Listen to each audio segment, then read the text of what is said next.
What's up, everybody? My name is Vincent. Welcome to Cryptolution, where we talk about the best investing and breaking news with everything under the moon in the crypto universe.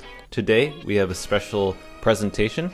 This is something that I compiled myself because a lot of people out there are not sure whether they should invest in either Cardano or Solana. And this is kind of a battle between the DeFi networks as they are trying to rival against Ethereum. So I hope that this presentation is helpful and guides you with more information, and that'll give you a little bit more clarity on where you want to put your dollars. But before we start, be sure to smash up that like button and let's begin. So, how are Cardano and Solana similar? Well, the marketplaces, you can buy, sell, trade, and stake both of these cryptocurrencies on reliable cryptocurrency exchanges around the world. Programmable blockchains, they both have blockchains that are built to host decentralized applications. In terms in decentralized and scalable terms, both of these projects address the issue of scalability and decentralization in the crypto realm. Ethereum killers, both Cardano and Solana are termed Ethereum killers, and both you can stake as well. Now the difference is, well, market capitalization. At the time of recording, Cardano sits at third spot in the coin market cap, and also Solana is considered in the 8th place as of right now. Now, in terms of smart contracts, Cardano is soon getting the upgraded smart contracts, which is September 12th. But Solana already has them at this very moment, so they're already running smart contracts. In terms of consensus mechanism, Cardano runs a proof of stake, while Solana utilizes proof of history to reach consensus. We'll talk more about proof of history later on. In terms of supply, ADA has a huge supply, while so is relatively scarce in comparisons. And we'll talk about the supply and tokenomics later in this presentation. Now, in terms of proof of stake versus proof of history. Now, Cardano we know is a proof of stake. So what is that? Well, no mining with 88 coins awarded to truth attesters of any block in the blockchain. Certain validators put up a stake of their own cryptocurrency to attest to the validity of a block in the blockchain. Through this staking system, validators earn a certain amount of crypto as a reward. This saves electricity and other green advantages compared to the proof of work system's first blockchain to have. Well, it is the first blockchain to have over 71% of the total ADA supply staked by a large community. Now, what this means is basically proof of work, as we know, which is Bitcoin and currently Ethereum. Ethereum will soon switch to Ethereum 2.0, which is proof of stake. But proof of stake in general basically means that if you just stake your coin, just leave them staked, leave them locked in, you will get paid in 88 tokens. And that staking allows for the validation of transactions. So proof of work involves a lot of people to validate a transaction. This helps prevent fraud or anybody trying to hack the security of a blockchain or a transaction. This will prevent any, what the news would call criminal activity or fraudulent activity. Well, this is to help make it eco-friendly and for it to be much faster. Now, with Solana, it's a little different. They're doing something new called proof of history. Now, what is that? A new mechanism to focus on the trilemma issue, which is scalability, security, and decentralization. It assigns a timestamp for each transaction and disables the ability for miners and bots to decide the order of which transactions get recorded onto the blockchain. This differs from the current standard of blockchain infrastructure, which relies on a sequential production of blocks that are hindered by the waiting for a confirmation across the network before moving forward. So what this is basically trying to say is, with proof of history, transactions are just way faster than proof of stake or proof of work. But here's the thing, since this is very new, we don't know where this is headed. We don't know if there are any flaws. They right now have launched the Solana Ignition event, which basically has a whole bunch of people in partnerships to develop a hackathon, which allows developers from now until October to develop different dApps, different materials on the proof of history blockchain. That way, when it is, further down the road, it just makes it more strong compared to its competitors like Cardano. One of those people that has partnered with Solana is Microsoft, and you can go onto the Solana Ignition to understand what that partnership looks like. But what I'm kind of getting is that's, proof of history and this type of work is in a way, and this is just my opinion, it seems a little bit centralized. It does state it is decentralized, but it feels a little centralized. And why do I say that? Well, it's because it eliminates validators. What makes decentralization work is that validators, people that are working from home or working in their own office or even at a mining facility, well, these people, they are the ones that are the reason why decentralization is happening, why we don't want banks to be, or even corporations to be running our transactions. We want it to be completely decentralized and completely transparent. So I'm hoping that this is not going to allow for decentralization of companies to step in, and I hope that it holds the integrity of the decentralization. Again, this is just my own opinion. Let me know your comments down below. Next up, tokenomics and supply. Well, Cardano has a set supply. Only 45 billion ADAs are in circulating supply. Charles Hoskinson, the Cardano founder, introduced a proof of burn protocol for developers to create a once smart contracts launch September 12th, which would make ADA tokens deflationary and a scarce asset, which the price would increase if that were to happen. Again, it hasn't started. Smart contracts need to launch September 12th. So who knows? This is open, but Charles Hoskinson has made a video and it is public, and who knows what happens there. So Solana is inflationary. So the supply of Solana right now is 502 million at the time of the recording. It is significantly less than ADA, contributing to the price of Sol being higher. So Solana would need to 3x to reach Cardano's market cap, which would put Solana at an estimate between $330 to $400. That's just my, I would call it a guesstimate, or I'm guessing an estimate. So it's a guesstimate. So, hopefully something changes. The whole ignition event that was announced by Solana, people were speculating that was a burning event. It was not. That sent the coin kind of tumbling down from 127 of its highest high to at its current price right now at 111 per Solana. So who knows if this was, buy the rumor, sell the news, but it almost appears that way. But again, I've mentioned in previous videos that if you see these drops to like $90 or $80 ranges, those are great buying opportunities because Solana is here to stay. Now, in terms of TPS or transactions per second, Cardano can support up to 266 transactions per second compared to Ethereum's, which is 13 transactions per second. This number could be changed, but that's just what it is right now.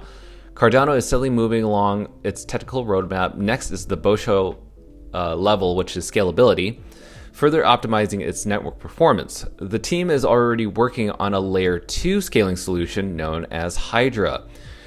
Once deployed, Hydra will theoretically enable Cardano to scale to 1 million transactions per second, which is a very, very ambitious number, very high and ridiculously high, in my own opinion. And we'll talk about that later. Currently Solana can do about 1,400 to 1,700 transactions per second, but says it can support 50,000 transactions per second, while making new blocks every 400 milliseconds through 200 validating nodes without a second layer solution. The transaction fees of using Solana's blockchain are roughly 60,000 times lower than Ethereum. So, they are all just a layer 1 solution. They don't need Hydra. They don't need a second layer solution. It's already built in. Maybe this is why the Sam Friedman, the founder of FTX, one of the largest or the largest crypto trading exchange platform out there on top of Binance, he supports this type of thing for a reason. So maybe he's onto something and we don't know it. But I want to share a fun fact. Visa, for example, handles about 1,700 transactions per second, although Visa claims to do around 24,000 transactions per second. And that just goes to show the difference between these blockchains and Visa. These are much faster, growing much larger than your traditional credit card companies. So moving on, we're just going to do a brief overlook of the DeFi ecosystems. As you can see, we have Solana's ecosystem, which was updated June 25th, and this was recent, of Cardano's ecosystem, August 13th. The difference between this is Solana is already working right now. So these are the dApps, these are the NFT platforms, these are the DEXs, this is everything, Oracle's everything. So this is where Solana is right now. But when you could, and this was back in June 25th, it could have grown by then. But Cardano's ecosystem, this has actually gotten a lot larger. And, Cardano hasn't even launched smart contracts yet. And so all these companies, every one of these indexes are waiting for that to happen. Once they do, it's going to keep growing. They're going to launch, and who knows what's going to happen with the Cardano price. But this is expected to be a lot larger right now. So I just want to show you these ecosystems. Feel free to check it out on their websites or check it out online. Now, NFTs is a big thing because, Cardano has Cardano kids and Solana has degenerate apes. Now, degenerate apes are one of the most popular things that have pushed the price of Solana pretty high. And the reason I want to show you these two is because I think you have to look at every angle, and NFTs are the spotlight right now. You got to look at where these NFTs stand with these platforms. The reason I chose Cardano kids for Cardano is because they're the most popular in the Cardano universe. Degenerate apes, they are the most popular in Solana. And when I look at these two artworks, obviously I feel, this is just my opinion, they're going to veer off to the most, they look quite interesting. They kind of remind me of the Bored Apes Yacht Club, which is a popular NFT on the Ethereum platform. And this is just kind of like hand-drawn feeling. Again, like I'm not trying to diss on any of the artwork. It's just my own personal taste. I just feel like I would gravitate more towards Solana's NFTs than I would on Cardano's. Again, if there's other NFTs on Cardano or Solana that I'm missing out on that I'm not addressing, please just leave a comment down below. Let me know what NFTs you like, you've acquired, or maybe I should look at, and I'll bring it up in the next video. But again, fun fact, both of these NFTs releases sold off within minutes, which is great. And some of these people paid in Cardano for the Cardano kids and Solana for the Solana artwork. So I thought that was a cool thing to share. Now, both these are considered Ethereum killers, but what's interesting is that they're all bridging with Ethereum projects. So Cardano will launch the ERC20 Ethereum Converter Bridge next week. The first token to be migrated to Cardano upon launch will be SingularityNet, a network specializing in decentralized artificial intelligence. The startup plans to be the first to migrate, moving its native AGIX tokens, which is currently trading at 38 cents, tokens across the Cardano network. More projects are expected to migrate once smart contracts launch. So this is just the first step. There'll most likely be more Ethereum projects moving onto Cardano. And for Solana, Wormhole is the first bidirectional bridge that connects Ethereum with Solana. The bidirectional bridge will allow projects, platforms, and communities to move tokenized assets across blockchains. Currently, the Wormhole is live and supports the exchange of assets from the Ethereum blockchain. The Solana team has plans to expand the bridge and make it a three-way cross. This implies that the project will include Terra. Again, Solana is already active, right? So you got to think about the potential where Solana could go. And Solana is actually competing with Ethereum, but Ethereum has something coming up on September 12th. And as Charles Hoskinson had announced yesterday on his up-to-date news with the launch of the smart contracts, we're still on track. We're still on schedule. So right now, I think they're both really not just Ethereum killers. They're really just taking some of the work that's built on Ethereum over to their blockchains because honestly, it's just lower transactions. Or I'm sorry, faster transactions and lower transaction fees. Excuse me. So I thought that was really worth sharing between the two.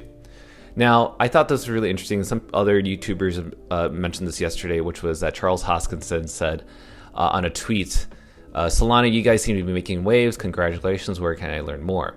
And then Raj, hey there, DMs are open. Who's Raj? He's the co-founder of Solana. Now, this is speculative. This is my own speculation. Could they work together? I don't know. I'm not really sure. I don't think so. They're really competitors. But listen, the crypto universe, everybody has to work together. That's kind of the point. People can't be taking different sides for each blockchain or dissing on other blockchains.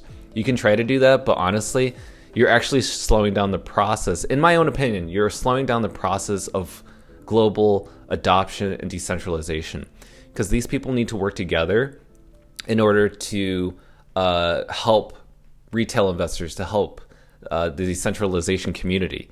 If Visa worked with MasterCard and Discover Card, just imagine how that would change the way credit is.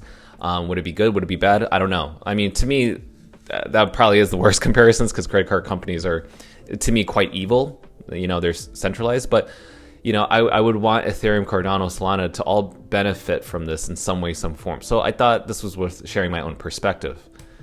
So this is my perspective on the winner of the short term.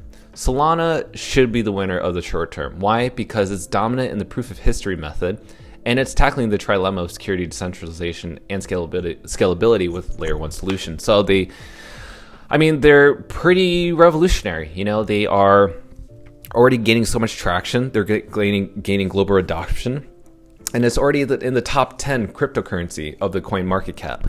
I mean, that's huge, and there's a lot of promise, and there's a lot of NFTs I'm sure are going to be released. But on top of that, you know, it's definitely shaking the crypto universe a little bit. Something new usually makes people suspicious, but I think if you're going to invest in this, you know, it's something where I think there's a lot of benefit in the short to immediate term, right? Because it's already active. So that's my winner for the short term. But the winner for the long term, I think, is Cardano. Why? Because Cardano has the largest community, and that is its biggest strength. It's also the leader of proof of stake. Even though it hasn't launched yet, it will launch before Ethereum. And once smart contracts launch, it's going to just be a complete game changer. And also, let's know that the founder, Charles Hoskinson, is a very transparent leader. What does that mean? He always updates and always diffuses any rumors, any speculation, any assumptions that news articles or anybody out there will put out. He will go online, go on YouTube, and announce it and just break that rumor and break the FUD. So I like that type of transparency within a leader. He is really very much communicating everything that needs to be said in order for his investors, for people that are supporting 88 tokens to keep supporting, because they have a good head on their shoulders, you know. So that's my opinion, and I'm holding this for long term. And in full disclosure, I hold both Solana and Cardano, and so I want to give you kind of what you should do with your funds, because the whole point of this video is which should you invest. Well, I would say do the 50-50 rule, right? What does that mean? Well, dollar cost average. Do 50% of your funds in Solana and 50% in Cardano. You should not be exclusive to only one DeFi network, as it would be a disadvantage to your explosive portfolio exposure and put a higher chance of risking out on massive gains. Both will do well in this bull altcoin cycle, and do not forget to take profits as the bear market is imminent in the near future. Now, what does this mean? If you have $100 to spare, so it's disposable income, meaning money that if you lose it, it's fine. It doesn't hurt your overall wallet. You're able to pay bills. You're able to put food on the table. You're able to pay your mortgage. So disposable income is what I'm mentioning. So if you have $1,000, put $500 in Solana, put $500 in Cardano. I mean, it's only right to put half and half in each. Don't go full in on either or 75-25 in one or the other. 50-50 I think is the best way to go. And I both have a bright future ahead. I don't see any downside from this. I mean, right now it's the DeFi cycle, in my own opinion, not just the altcoin cycle. And all these companies and institutions are putting a lot of money into this. So I think it's really wise for you to get involved with both. So if it's not $1,000, $100, doesn't really matter. Just only use your disposable income. And if you can, hodl as much as you can. I don't think these things are going to go down unless Bitcoin goes down. And that can happen at any moment. It can happen tomorrow, a week from now. But if Bitcoin goes down, all these cryptocurrencies go down. So not everybody kind of, in a way, will lose in that sector. But again, if you're in this for the long term, you just dollar cost average and you hodl, and you never sell when it drops. Because as you know, the volatility of the crypto market is very volatile. It goes up and down. But no matter what, if you look at if you're in doubt, zoom out, you'll notice that we're always reaching new higher highs. So anyways, this is just my own personal opinion, entertainment, not financial advice. Please do your own research. This is really important. This is just my own opinion. So guys, I hope that was really helpful. This is just something that I want to share with you guys, how I'm personally seeing things. And I see both of these decentralized financing networks to be winners, in my own opinion. And will they take away from some of the work going on in Ethereum? Yeah, of course, it's inevitable. But I don't think it will change a lot about Ethereum's progress, because Ethereum is still leading the charge. But you need to have exposure to both of these. Again, 50-50 rule. Again, this is great. I'm bullish. So be sure to like, subscribe, hit that notification bell, guys, and I'll see you guys next time.